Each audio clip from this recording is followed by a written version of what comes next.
Hello there. In this video, I'm going to explain on dimensional analysis under the introduction to physics. So to start with, we're going to define what dimensions of a quantity are. So dimensions of a quantity are the base units that make it up. So dimensions of a quantity are the base units that make it up. These are normally written in square brackets. Remember, they are written in square brackets. Okay.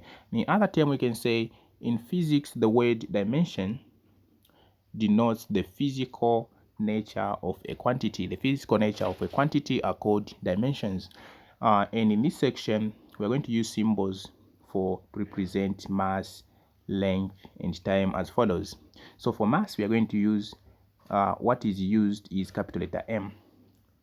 Capital letter M is used for mass under dimensional analysis, and length, capital letter L, is used. And for time, capital letter T is used. Don't forget this. Okay, why is dimensional analysis important? So dimensional analysis is used to find the correct units of a physical quantity. You can use dimension analysis to find the correct units of a physical quantity. And we can also get the correct formula. If units, remember, if units of the physical quantity are known.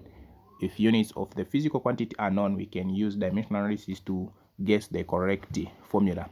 Okay, so we can also check the dimensional consistency of an equation, whether the equation is correct or not. We can also use dimensional analysis to check the formulas to see if their equations are correct or not. For example, I have an example here which says check the dimensional consistency of the following. Check the dimensional consistency of the following, like speed is equals to distance over time. So we're going to check this formula to see if it is correct. So to start with, let's first define the units for each of these figures which has been given here. So for speed, the units are meters per second. So we said M is my meters, so we're going to use L since it's length, and then S we are going to use capital letter T. So we're going to replace in this equation to see if this equation is correct.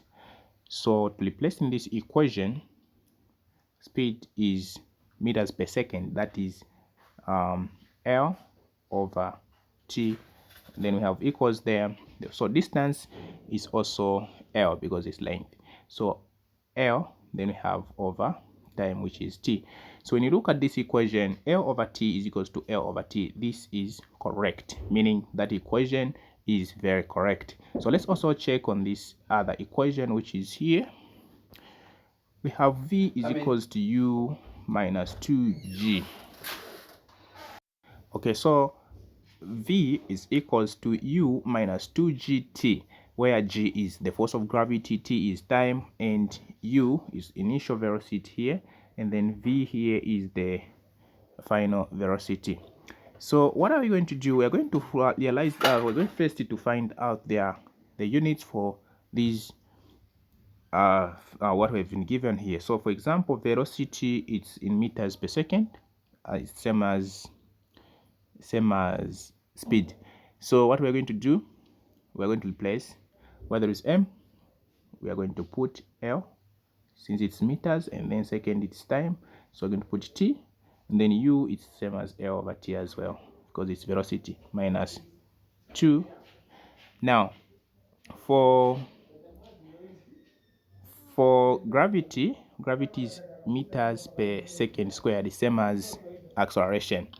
Okay, so having realized that, so for M we are going to put L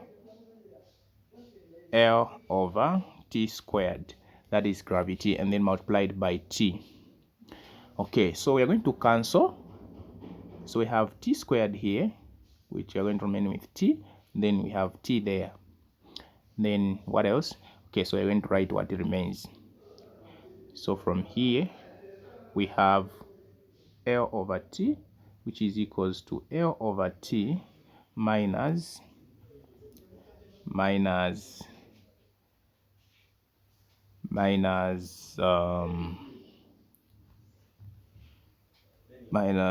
L over T, then we have a 2 here.